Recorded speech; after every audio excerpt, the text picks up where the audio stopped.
Welcome to Career Conversations. My name is Bill Kelly. I'm an assistant director with the Career Center here at Brookdale Community College. And Career Conversations is a student-led podcast, and this is our debut episode. And my role in the Career Center is to help students along the difficult journey from college to career.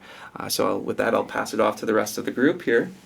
I'm Lauren Quinn. I'm the coordinator for Alumni Affairs. My role here is to work with students who are going to be graduating to get them to connect with us and to stay connected with those alums so that we can see what your post-Brookdale journey is.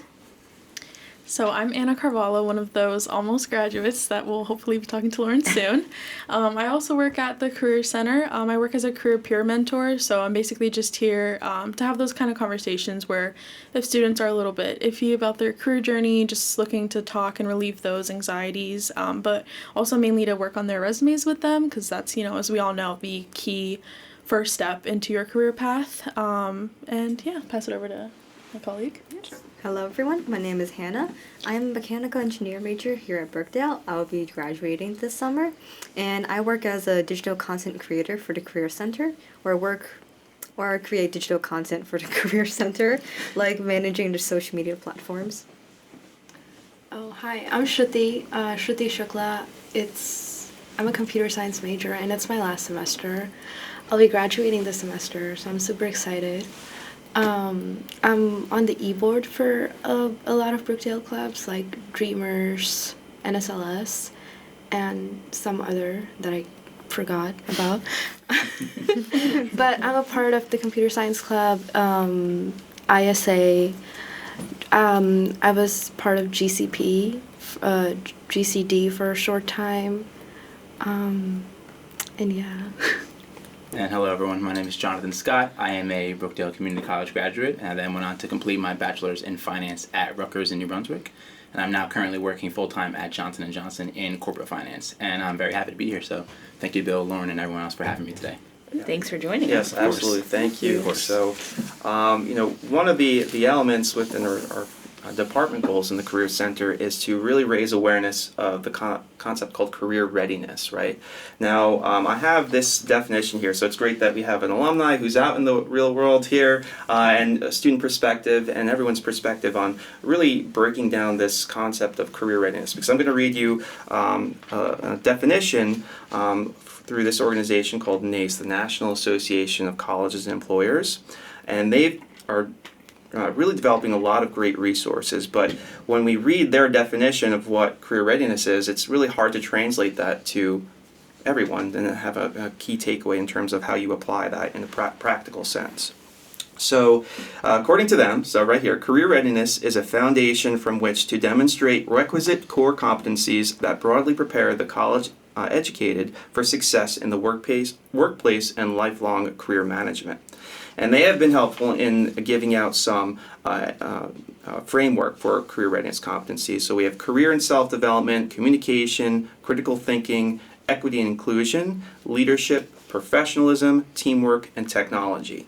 So it's a lot to think about, but I think what's helpful just to initiate the conversations for this project, our career conversations, is just to have your own takeaway of, well, what is career readiness to you? How do you define it?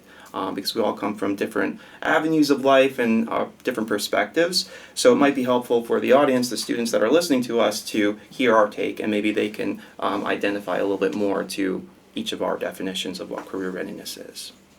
So, and anyone want to take a shot at it? Sure. So I always talk about career readiness as something that student employment can help with a lot. If you don't come into it already having all of these or some of these, you can probably basically find them within student employment. I post on the Canvas page that we have where they have these listed, and you can, talk about experiences you've had with students. And this job, my position as peer mentor, I learned a lot about leadership, taking kind of control of my group who I work with, DCC, and just working with them to see what we can do to better outreach students. So leadership is super important, something I go through every day. It's really important as an education major. I obviously am going to be leading a whole class of, 15 to 18-year-olds for English, and sort of also helping them, guiding them to leave high school and enter that college or workplace field. And communication is a really big one. I feel like a lot of people think communication means sometimes like you're able to stand in front of a bunch of people and speak your truth, but I think communication is also important in explaining what you want as well from an internship or a job. Maybe you wanted to do more leadership roles, so being able to communicate, hey, if there's any opportunities, I would like to take a chance because I think I could be good at it. So that's one of the really important ones. And of course, teamwork, like I said. Me, Hannah, and Antonio, we work every single shift together. It's kind of impossible not to work together because our jobs they work kind of like, how they say, like tentacles of an octopus together. It's just one head. So I think that's really important too, that we use. What do you think, Hannah? I think you said all the good points. Yeah, I heard the importance of collaboration, right? Yeah, Even on yeah. this project, right? You are collaborating. You had a pre-meeting before. You're really just talking things out. Yeah. And another thing that came to mind was really getting out of your comfort zone and the importance of doing that as a college student, whether it's student employment or taking on an internship or just even attending an event that's happening on campus. Yeah, and I think you make a lot of great points there, and I agree with all of them. I think what now I can look back and see retrospectively, because I've finished the school part of my life, well, for now, finished.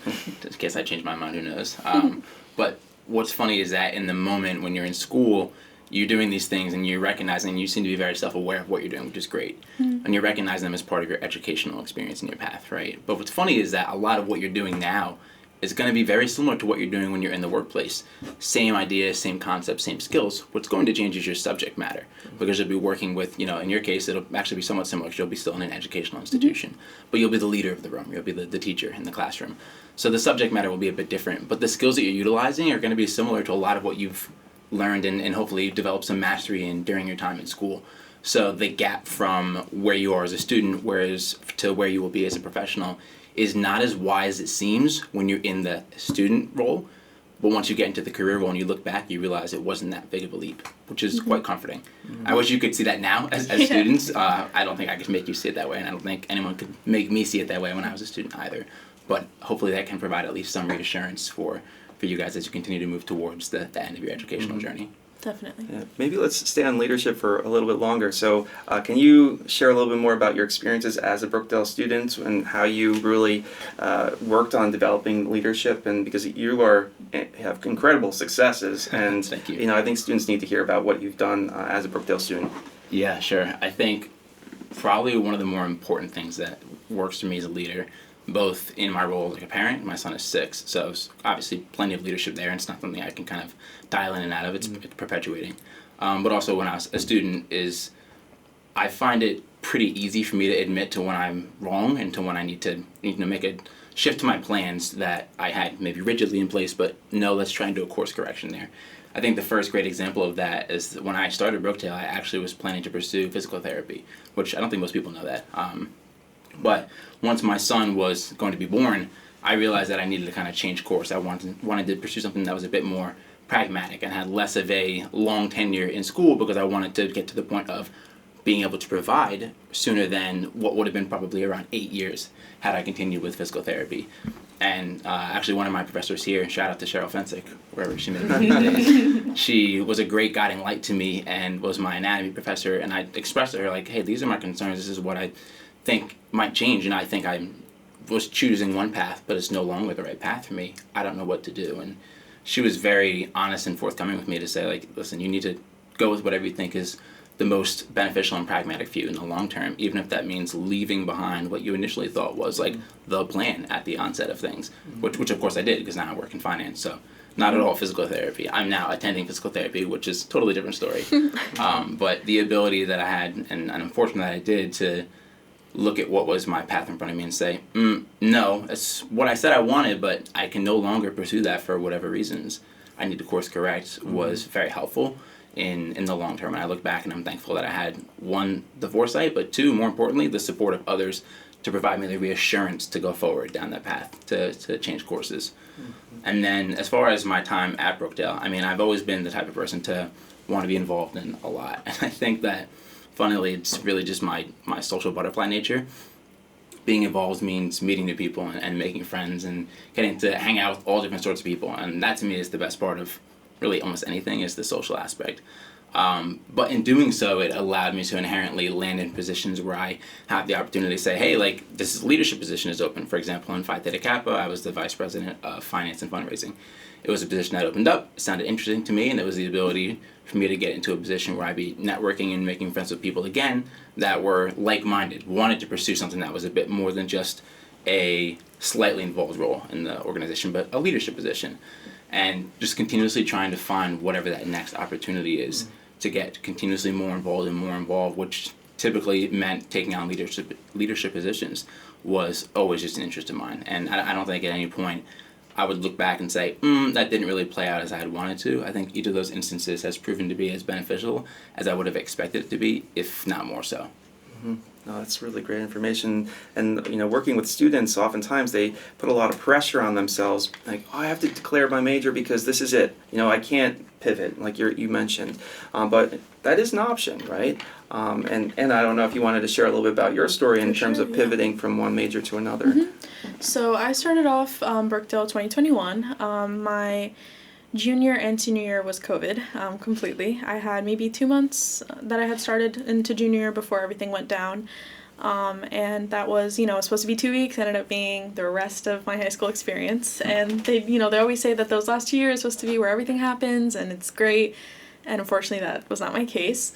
I didn't get to really have those conversations with guidance counselors either about what I was thinking. And I had also started sophomore year at vocational school for nursing. As an immigrant myself and from immigrant parents, I just went for the health field because that's one of those things where from immigrant families, those are usually typically the jobs that, or like lawyers, that they are going to be most proud of, or that we went all this way to get here so you could have a really successful life and that's what you chose. Like, that's amazing. But I just did it for that point, and also because I always knew deep down in my heart I wanted to help people somehow. And I didn't get to really finish vocational because of COVID, so I didn't get to play out what vocational was really meant for in high school, which is that, do I really like this sort of a thing? And when I started here at Brookdale, I had hybrid classes, so it was like half online, half here, but like 5 of us in a class, maybe mass, and sitting really, really far away from the professor, hoping that I could hear during the lecture because it was kind of hard.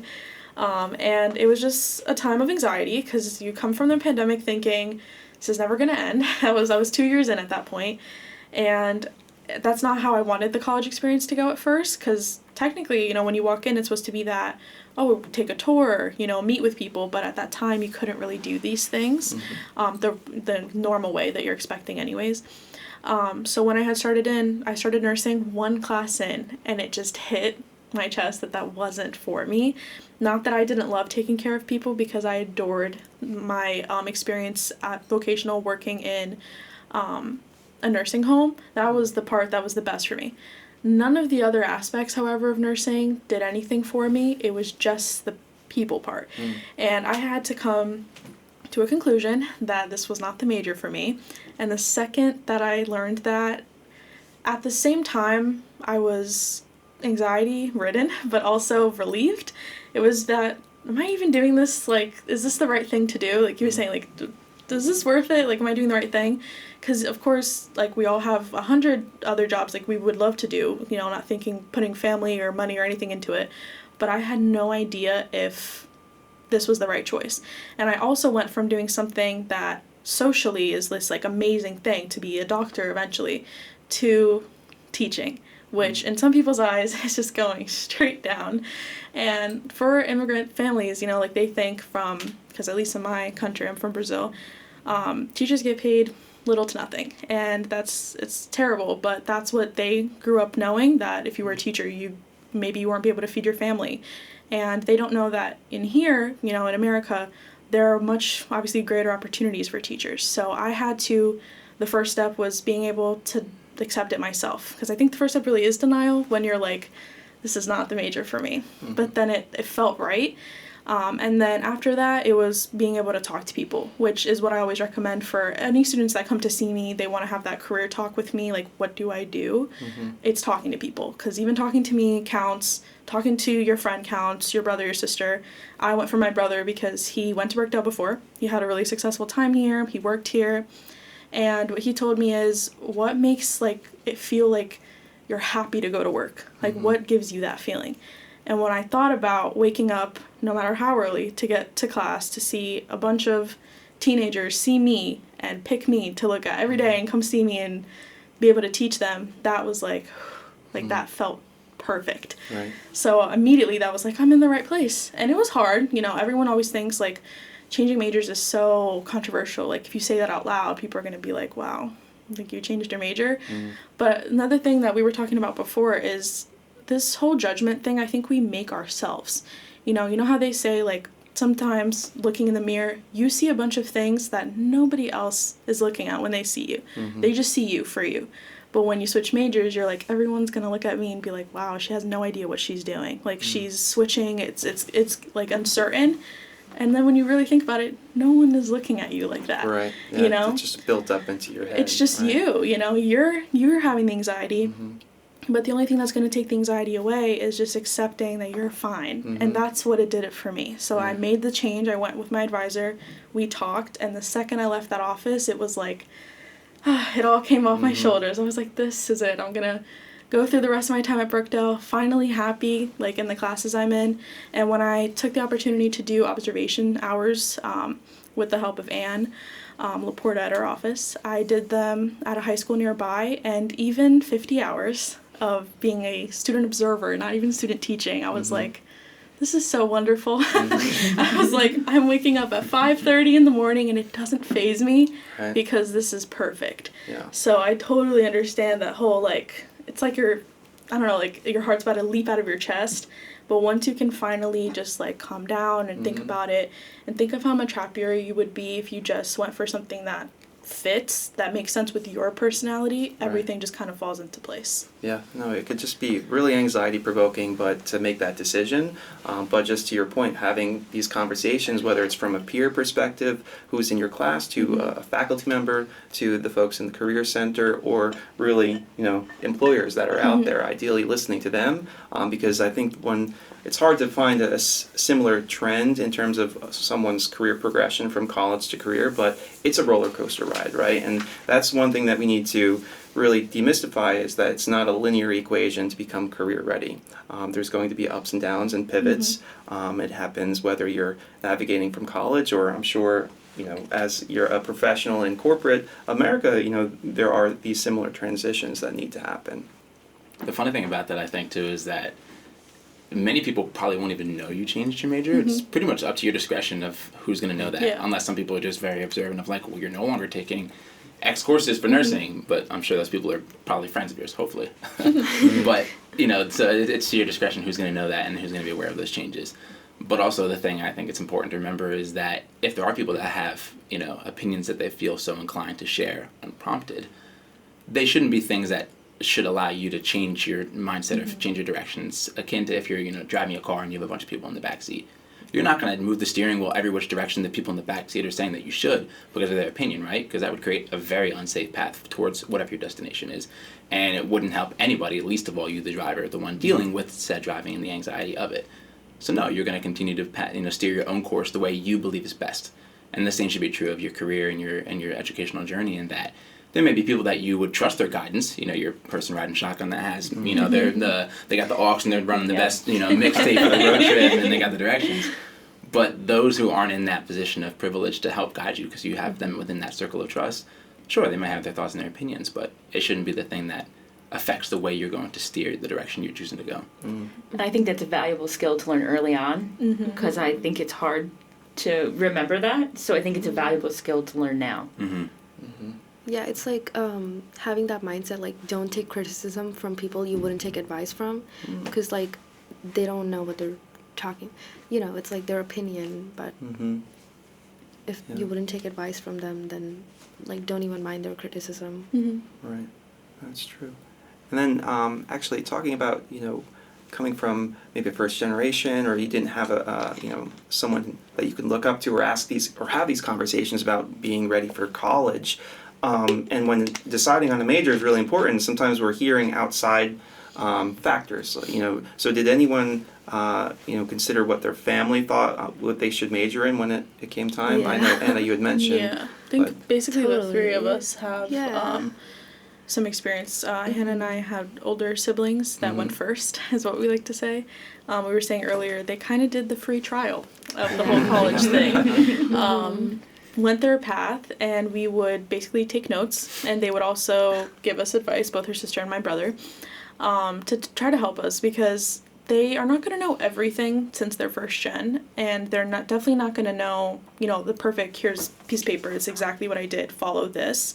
My brother was similar to me in the beginning, because he did social work, clinical social work, and he's currently working for a mobile response, and I was in nursing, so it was kind of the same, but he said the exact same thing that I did in the beginning, which was, I just want to help people, I just don't know where first, and he had nobody to work with at all, because our parents, obviously they didn't go to college here, and we came here when I was 4, I think, and my brother was 12, and when he first started in that, about to be in high school, they started to talk about career stuff with him, but I think back then too, it was a little bit more, it was different for sure. I feel like now pretty much everyone will get spoken to and make a plan, but maybe back then it was only if you reached out or if you wanted to know.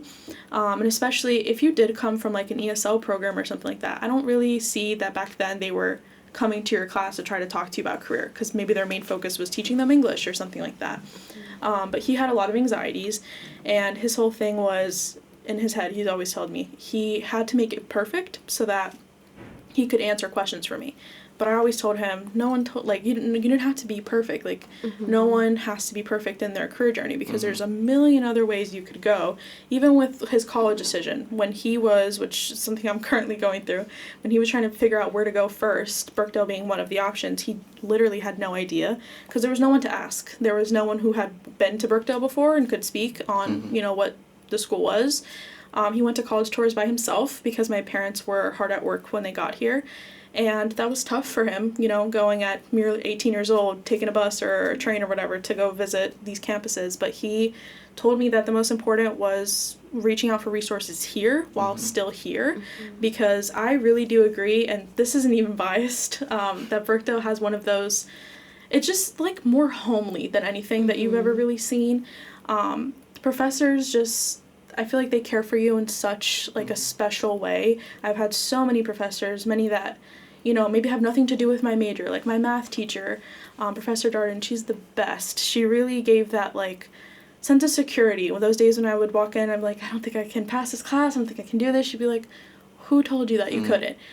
So even talking to someone like a professor, or if you're in student employment, talking to a supervisor and having those conversations is what he did, because unfortunately there wasn't, an older brother for him. He is my older brother. So it's just the thing about resources, and he was constantly at upstairs and advising, making those conversations. He was constantly working one-on-one whenever he could, always making sure you're reaching out to literally everybody that you possibly can while you're still here. And, with the resume, like me doing the resume for people, we're working side by side with them.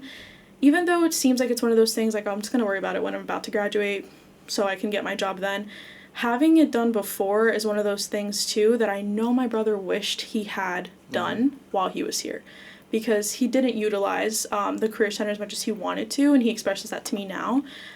Because out there, to find someone to help you with your resume is like impossible. Right. Or you can try to go on Google and just pick whatever template and hope that it does it for you, but the connection that we could have, me sitting down like I do with the students here, and us working through and them telling me, I want this job, I'm really looking forward to this, and me working with them is something I think everyone should take while we're here. Absolutely, yeah. Maybe I'll segue into a little career center plug. So located in MAC 105, and we really want to visit with you from your first semester all the way through, so you can have these important, benchmarks to your career development. Which, and if we refer back, that's one of the first competencies to become career ready, is that career and self development. So want to visit us as soon as you can. Yeah. That's it just- with my plug. Thank you. Great And plug, just great plug. adding on to the thing about older siblings, I luckily also have an older sister. She went to Brookdale, and she went here during peak COVID, so like she was all online. And she always tells me, like, Shruti, like, I didn't have a good experience at Brookdale, but I love Brookdale because you're having such a good experience at Brookdale. Because, like, just all, like, I always, like, go home and I tell her, or, like, even at the Spring Fest, I went home with a bag of, like, full of free things, and she would, like, I was showing them to her. And all the other clubs that I'm in, like, every time there's, like, a fun meeting or an event, like, I go home and I tell her about it. Because, for the Women's History Month, a club I'm in, Will and West, they were doing so many things. And West recently had a dinner, I think. I forgot what it's called. It was a Yeah. West alumni, Women STEM alumni Yeah. dinner. Unfortunately, I wasn't able to make it, but I was telling her all about it, like all the 4 people that they invited. And she's just like, I'm so happy that you had such an amazing experience at Brookdale. And she's always like trying to tell me, like, just do everything you can do. And she's always cheering me on. And I feel so bad because I absolutely love Brookdale and I met so many amazing people here. And then I feel that then again, like the guilt we were talking about, that comes in, and I'm like I feel guilty because she wasn't able to experience all this. And so I'm also trying to make the best I can of this experience for her also. So I don't know if that makes sense. Yeah, but- yeah. no, That awesome. makes Does. perfect sense. So it's just like I'm trying to involve her also in a way, because I was trying to invite her to the Spring Fest. I don't even know if it's allowed to invite your family members. I was like, you should come. Like, I'll introduce you to my friends, and I'll introduce you to like Erin and Lauren, and they're so nice from the Student Life Board. And I'll introduce you to the transfer department and the career department. Everyone's so nice, and it's really sad. Like she wasn't able to experience all this, but she's like. Right now, like I said, because our majors are completely different, she's able to help me like file my FAFSA and all that. Because also like she's studying to be a CPA, but then everything else, like I'm also trying to go out as much as I can and get involved, so I can also help my little brother in a way. So I'll be able to guide him better. Because my sister did such an amazing job, but like I wanted, like we were talking about before, like for our next generation to have that perfect what's the word, Like the blueprint. perfect experience, yeah. Yeah. So I kind of want to do that for my brother. Like I want him to have the perfect thing, even if he doesn't end up going to Brookdale. I want him to be able to like know that you have so many resources.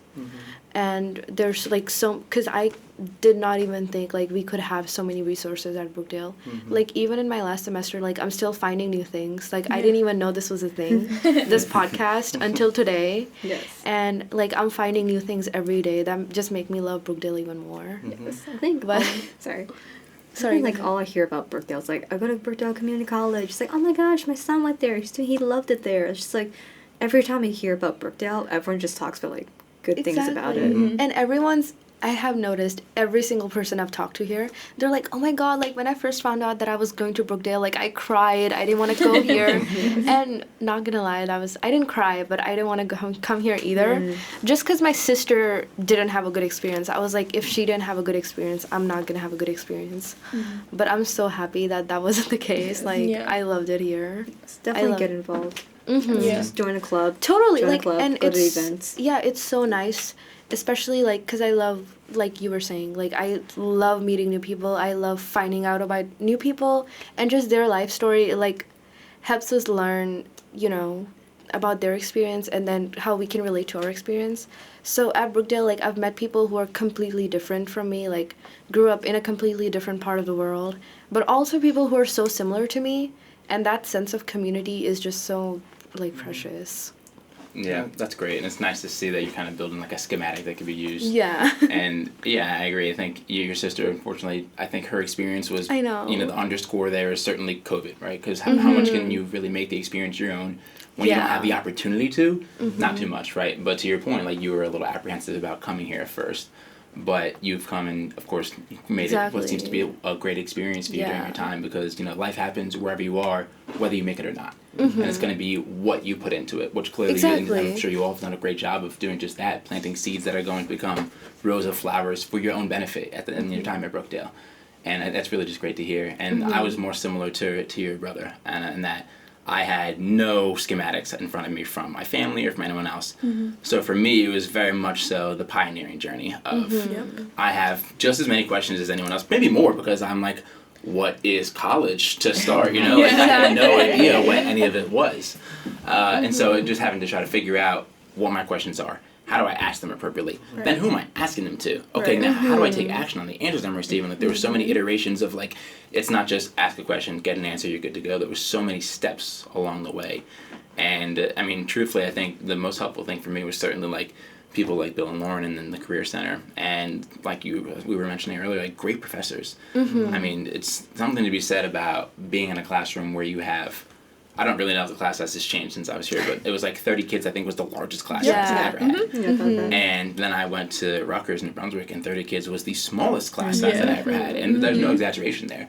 I had classes that were in the hundreds of students where you can make your name known, but it becomes a point of diminishing returns where it's like, okay, if you make your name known in a class size that large, you're at some point probably just being a little bit gratuitous and perhaps a little annoying just to make your voice heard for the sake of doing it. Right? So it becomes a lot more challenging to get that one-on-one connection with your professors to the point where you can have an actual relationship established with them, which is what then can lead to them being supportive of you and being an advocate for you and helping you along your journey. And it was, I think you'd almost have to try to not get that experience at Brookdale. You'd have to be the person that is hiding in the back corner of the classroom with your hood up and your glasses on, your AirPods in every class session, you know? Yeah. So that certainly was such a huge benefit for me starting my education here, was one, the great education as a whole, but two, the ability to ease into what was the new journey of education for me and be able to figure out, like, how do I do this before I then went and had to continue doing so at a very different institution. I think that another kind of a good point that relates to that is kind of that fear of if you're in the same sort of atmosphere as the people around you. Even with community, like she said, you could meet someone exactly like you and what you're going through, but also completely different than you. Like 100% the other way. And I actually did find this article recently. It's Her Campus, which is basically an all-female college blog. And I found some really interesting stuff about graduation that's just coming up, you know, which we know about. And it's really exciting, and it can be that kind of time where, like, there's all these events coming out, and you see it posted everywhere, like graduation dinner or event for the grads. And there are definitely, I feel like, some people, which I know of myself, who have that anxiety of, I probably should have been graduating now, but I'm not. Or I was actually supposed to graduate last year, but I'm still here. Or there's that thing about Brookdale where they're like, oh, but you didn't do 2 years? And I'm like, well, you know, like, you never know, because I've known people who have literally been here for 6 years doing their own journey. And it's not that thing where I feel like education and career is not linear. There's not a, you will begin at this point and you will finish right here, and that's it. You know, it's not something we can estimate. You know, you could always search up when you might graduate and see what you could do, but setbacks happen. You might need to step back for personal reasons, maybe family reasons, maybe just for your mental health too. Take a break and then go back to school later. It's not one of those things that I feel like is shameful, and like we were saying before, I feel like we give the judgment to ourselves, you know, like we're giving each other anxiety when no one else is looking at us like, oh, you're still at Brookdale. There is none of that, you know, and that's what also I love about here. And even, you know, seeing older students in my class, I've had, I think it was last semester, she had just turned 65, and she came back to my English class that I was in, and she said, well, I was a nurse, and now I want to be a teacher. And I was like, that's literally, I was like, that's what and she was like, I wish I had known before. And I was like, and she was like, oh, I hope you guys aren't, you know, hope it's not weird that I'm here. I'm a little bit nervous. I know, like, it's weird for me to be talking, you know, to a bunch of 20-year-olds. I don't have anything to relate to. And I said, no one in this room is looking at you and thinking she doesn't fit in. It's more so, I'm so happy that you chose to come back and rewrite your career journey however you wanted to. Because it's easy to just point fingers and say, well, you could have, but you never know someone's story, what led them to take a break in between or why they couldn't. So that's why that whole judgment thing is, you know, silly to begin with. But then seeing that she came back is inspiring. And, you know, I know that graduation, with it coming up, people are probably, who are maybe even listening to this, like, I probably should have been graduating this year, but I honestly need another semester. Another semester is not the end of the world. Another 3 semesters is not the end of the world. You have to take 5 years here. I'm not going to look at you and point and ask you, when did you start? I just want to know when you're finishing and that it's good for you. Like, congratulations. So I think it's really good for us to break out of that mindset of, I needed to begin this year, I needed to finish this year. Or, like they were saying before, like, getting sometimes into Brookdale, some people think, like, I really wanted to get into a 4-year. There should be sort of, like, dropping that barrier where you're like, do I tell people that I went to Brookdale? Like, I'm a little scared. All of my friends, that was for me. Oh my God, yes. Was everyone in my graduating class left state. Almost every single person left the state. So there were as far as California in my graduating class, and I chose to go to Brookdale with no problem because my brother came here. And it was at first like, I don't think I want to, you know, everyone was posting like, oh, this is the jersey, like, I'm going here. And I at first was like, that's kind of, you know, me, look at me, I'm at Brookdale. But now that I look at it, I'm like, look at me at Brookdale. Like, I'm at Brookdale. Yeah, I did that, you know? Number one. Exactly. Number one state. And it's that thing too. She says that you can have this mentality that makes you feel like there's something wrong with you if you're graduating later. The mentality that convinces you that you won't have the same opportunities if you graduate later, which of course we know is false. Opportunities are around the corner everywhere we look.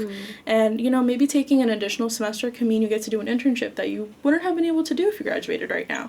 Or a job position that was not open when you graduated is going to be open by the time you finish.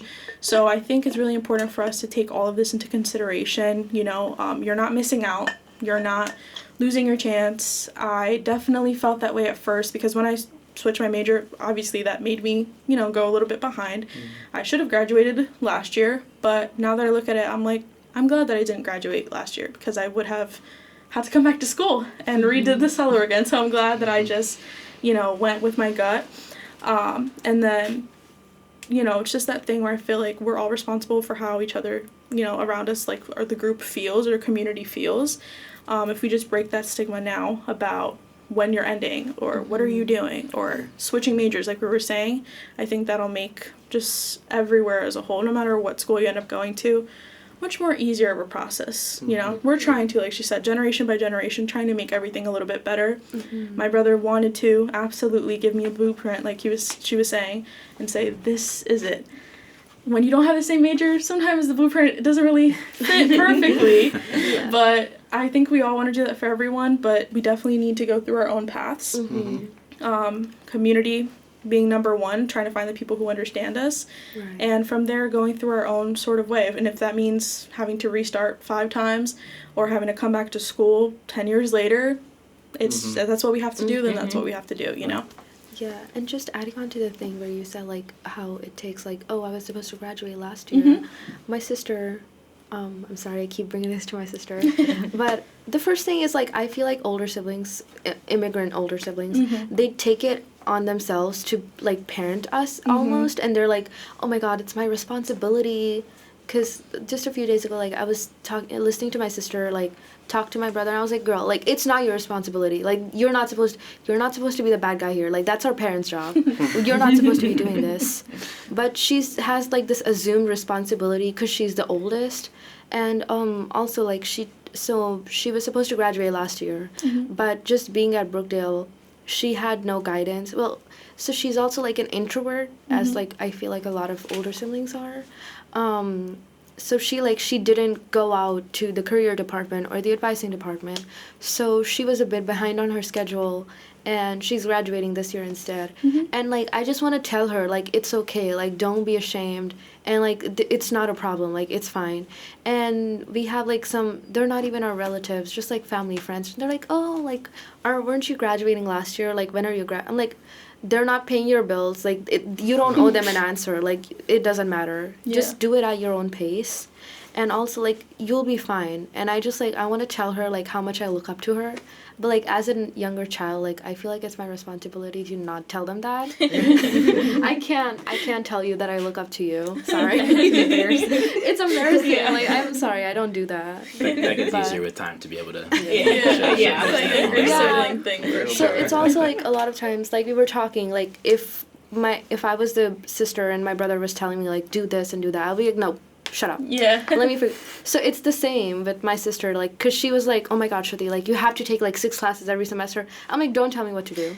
I did end up taking 6 classes. But they were easy classes, it's fine.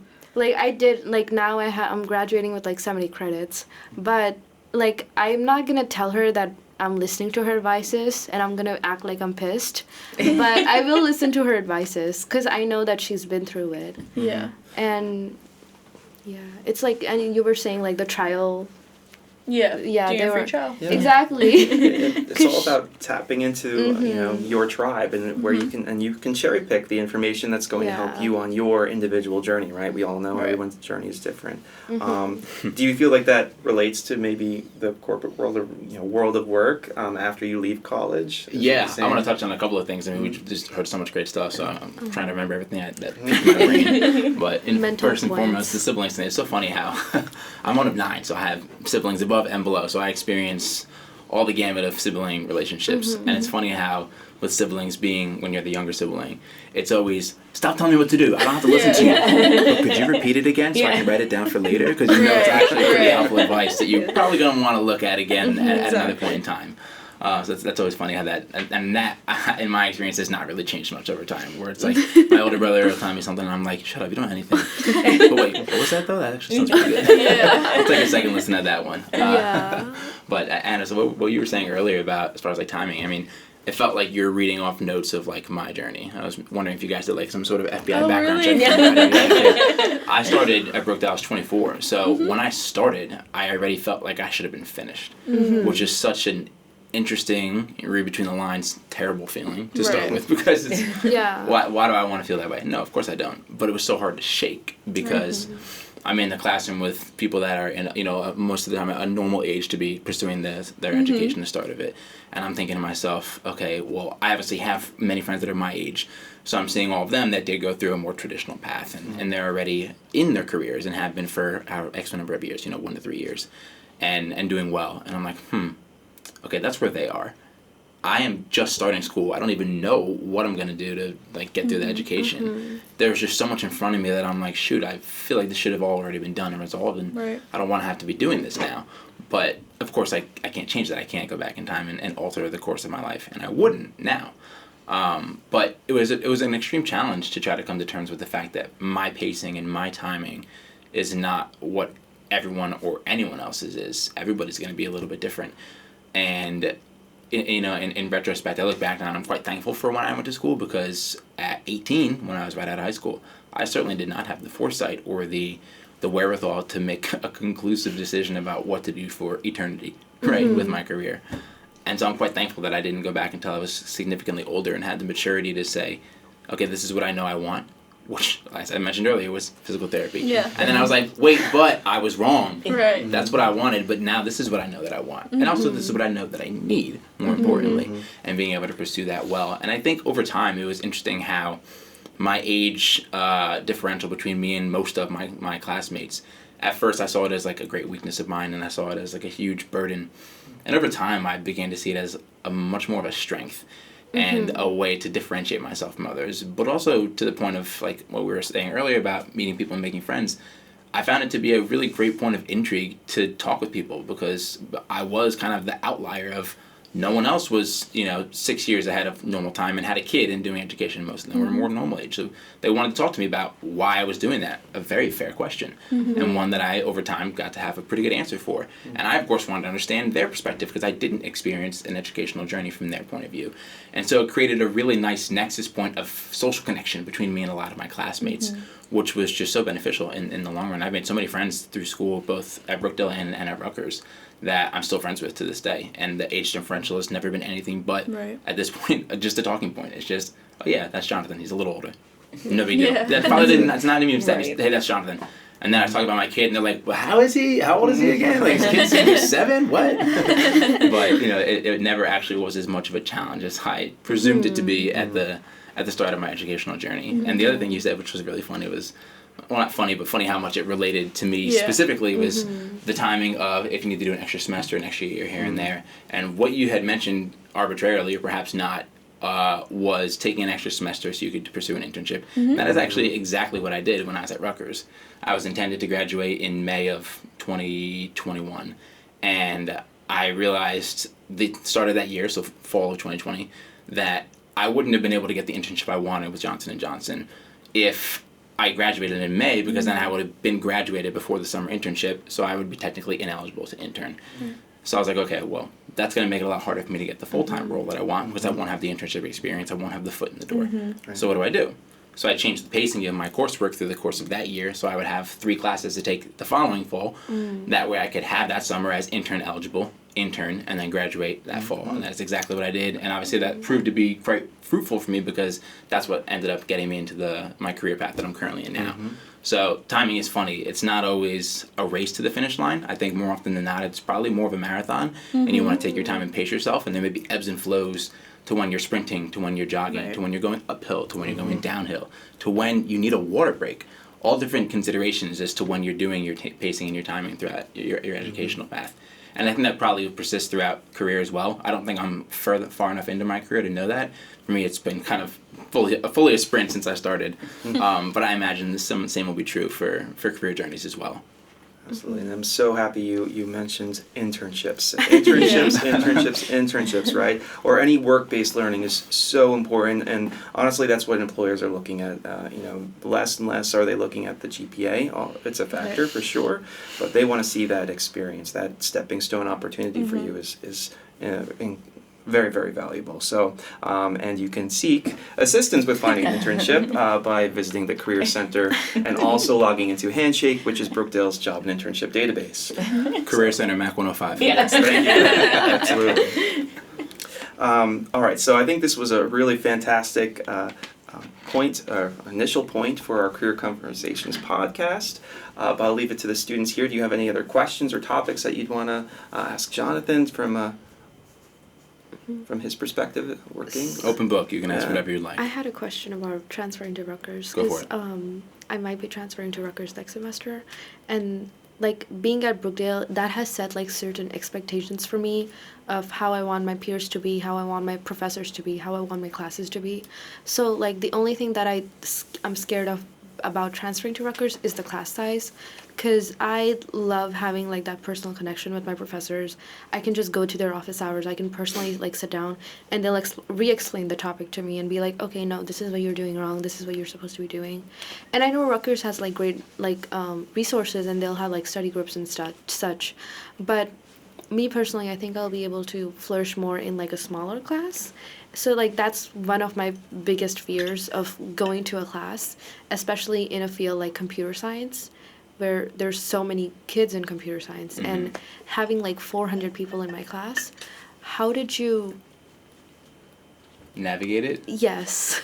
Yeah, so I think if that is the path that you end up going towards with Rutgers, I think you have to kind of face the inevitable, and that you will have class sizes that are going to be larger than what you've experienced at Brookdale.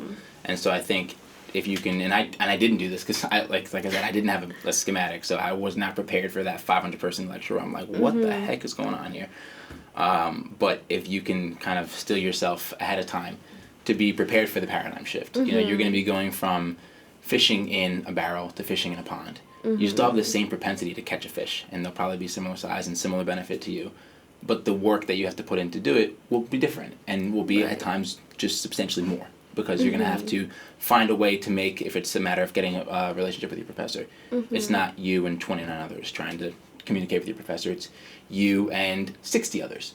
So you just have to work maybe a bit differently or a bit harder in the same direction you always had at Brookdale to just get that connection established. And similarly, like the things that you've done here probably prove to be a good track record for success at Rutgers, but you just might need to tweak a little bit here and there and see how you need to change it for the difference of environment of smaller classes versus larger classes. Right. And I have a lot of great connections with my professors from Rutgers as well. I have one of my old professors, he and I are beer buddies now. We go to try out different breweries around. He's actually younger than me, which is such a funny paradigm, him being younger than me and teaching me. Which is really great. And I have other professors that I'm still in touch with quite regularly, and I come and speak at their classes, similar to coming here and speaking with you all. So it is not an impossibility by any means, and it's not even an improbability. It's just a matter of it doesn't as easily happen naturally just by attending the class, and requires a little bit more proactivity. But just from 30 minutes of chatting with you all, I have zero doubt in my mind that each of you has the propensity to get to that point, however you might want to, at whatever educational institution you pursue next. Right. For me, I don't know. Personally, it's just like I fear the known more than the fear of what I don't know. Because coming to Brookdale, like, I genuinely had no idea what to expect. And that was okay for me. But, like, going to Rutgers, like, I know what to expect. I know how it's going to be. And I know how... Because with Brookdale, it's like everywhere I go, I know people. Which I think if I give time, maybe... that will be the same for Rutgers, but it just might take more, like you said, different techniques and different, I don't know, more time, I guess. Yeah. But it's just like I know what to expect, and that's more scary for me. I don't know why. Yeah, and I mean, it's totally understandable that's scary. Yeah. I think that it'll be challenging for sure. I mean, transferring is harder, right? Because you're going into a school where a lot of the kids have been there for 2 years already, and so they know each other. Exactly. They have their friends already. Yeah. So you're like wiggling your way in. And there's other transfer students, of course. And for me, that was a great inherent click in to like, okay, who else is a transfer student? Cool, you're also alone and don't know anyone? Well, we can at the very least, pair up and buddy up until we figure out our own like lanes that we want to traverse down, whether they are together or separate. And I had a handful of those relationships as well, where it's like, cool, let's just struggle together for the first semester and then figure it out find from our there. ways. But I think it's also good practice because think about what's your next transition after you finish your four-year degree. You're going to go from school to the workplace. Right. I'm guessing that's the plan, right? It's going to be a more jarring shift there to go from school to work because similar to Brookdale to Rutgers, totally new environment. But now it's totally new environment, totally different subject matter, totally different pace. Like there are so many similarities between Brookdale and Rutgers because they're both educational institutions. But when you go into the workforce, there's going to be so few similarities to what you're experiencing in school versus what you'll be experiencing in the workplace. So giving yourself the opportunity to kind of like dip your toes in the water of this kind of transitionary challenge now will probably prove to be fruitful when you go to make the larger transition from school to the workplace. Thank you. Yeah, hopefully that's helpful. Yeah, like I never thought of it that way. Like now that's another fear. Great, so helpful. I'll see myself out. That's in the future. Yeah, for me it's like I try not to worry about things until I have to, because like even the math class that I'm gonna have to take, it's like I don't want to think about it until I have to. Like if I'm gonna be worried then, like why am I gonna be worried now? So about the work, I'm just gonna worry about it 3 years after. Like I'm good with that. Because I was thinking of doing like the 2+1 masters, but I don't know. It's scary. Yes. And like I know in my heart that I'll be okay. Like it'll be fine. Because like I know my personality. Like I know I'll be okay, but I'm scared anyways. Fear of the unknown. Exactly. But you're learning to navigate the waters here. Yeah. And it's just the same lessons you just apply to new situations. And, Yeah. and there'll be other people feeling the same way you do. Sure. So you just gotta Exactly. remind yourself that Yeah. like everyone else around you feels the same way. Yeah. In my experience, the people that publicly portray the most that they have no fear of what's coming next are the ones that are the most scared because Right. they're overcompensating by projecting like, yeah, I'm not afraid of anything. I got all this figured out. And it's Yeah. like, really? Do you now? Great. Yeah, like in my case, I have a friend, Amara, she just transferred to Rutgers, and luckily, like, they have, like, a whole transfer class now, I guess, so, like, she's met a lot of good people there, but it's, like, she knows what she wants, and she's going for it. When I got into computer science, the only reason I chose computer science is because my dad is an HR manager, and he was like, this is the thing that's most famous. And I didn't know what I wanted to do. So I was like, okay, let's try this. So it's like, I do not know what I'm doing. I don't even know if I'm going to stick with this. I don't know what type of job I'm doing, but she knows what she's doing. So that kind of also like what we were talking about before, it's like comparing myself, but then also like I know we're coming from different backgrounds, we're coming from, like, we have different paces and all that. But then it's also like she's so confident, she knows exactly what she's doing, she knows what job she's gonna have, and she has it all figured out. And even you, like, you only applied to one university. And I got it. And I applied to like 8, and I was like, I'm still confused. I said I'm committing to Rutgers, but like I don't know, like I still don't want to, but like I know that's kind of my choice, but I don't know. It's just. Well, yeah. Well, first we want to normalize. I don't know is okay for right now, right? So I know that's what I'm trying to do. Like, I know it's okay, but it's just like, I don't know. No, it's definitely a difficult, journey to navigate. But what we've learned here today, right, is, well, one, don't compare ourselves to others, right? We're beat into our own drum here, but also accessing all the support resources that are out there, right? And we have a fantastic alumni office. We have a strong alumni group that is looking to connect with students, whether you're a current Brookdale student or beyond, or actually you'd be, I guess, Rutgers. Yeah, same but different now. Yeah. At Rutgers. So you're not alone in that sense, right? Yeah. So, as long as we chunk things out and you get, have these career conversations, you'll find your way. Yeah, I was going to say really quick just that Brookdale will be here for you even when you leave. Yes. And that's something we're working on in our area too, because with COVID, I've only been in this position for 2 years, but it's important to keep that sense of community once you leave here. So that's something that we're definitely working on. So just know we're always here for whatever. We will, the alumni office is happy to talk to. I am. Me personally, I love talking to students and alums. So we will be here if you need anything at all. I know for a fact that I'll be here in like the next 5 years. And that's okay. We will. We are happy. I love talking to students even who have left. I've kept somebody at Rutgers actually. I'm like, how are you doing? So I think it's important to know that sense of community you have here will always be here. I know. 10, it's like 20, 30 yes. years. Brookdale is like the one college that I always want to stay connected to, because like so many of my professors are like, I went to Brookdale and now I'm back here. And I was talking to Nicole from the transfer department. She's so amazing. And she was just like, there's so many ways to be still connected after you leave. And I'm like, you'll see me. Like, I'll be here.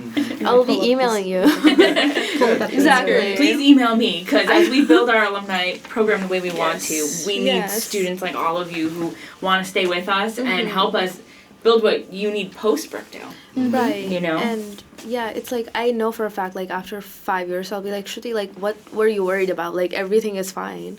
Like, there was nothing to be worried about. Hindsight is 2020. It's hard to feel that way now, though. 2020 is a great year. Well, I think this was a great initial, episode of the Career Conversation podcast. I think we covered a wide range of different topic areas, so hence, career readiness is important. Career conversations, whoever you have them with, is very important. But if you haven't found your tribe or your community or your support network, well, start with the Career Center, start with the Alumni Office, start with your peers and alumni here. All great resources. So to that. Yeah, Thank and if I you. could leave you guys with one final nugget, it would be that when you're looking at career readiness, it's not you have everything you need and you've mastered it all and you're ready to just apply your mastery to work. It is that you feel you have enough of the prerequisite knowledge to go forward with the next step of your learning. And learning happens everywhere. It's not just in school, it's in the workplace, it's in your personal life. Readiness means you're ready for what comes next. Not that you have done everything that's coming has come prior. And I found that to be incredibly true of my life as a parent, and I found that to be incredibly true in my career as well. And I'm still learning every day, and I never feel like I know everything and that I'm ready for the next thing, because I have nothing left to learn in my current place. It's always, I want to take something else on, I'm ready to do the next thing to increase my learning, to widen my breadth of knowledge and experience. Thank you so much.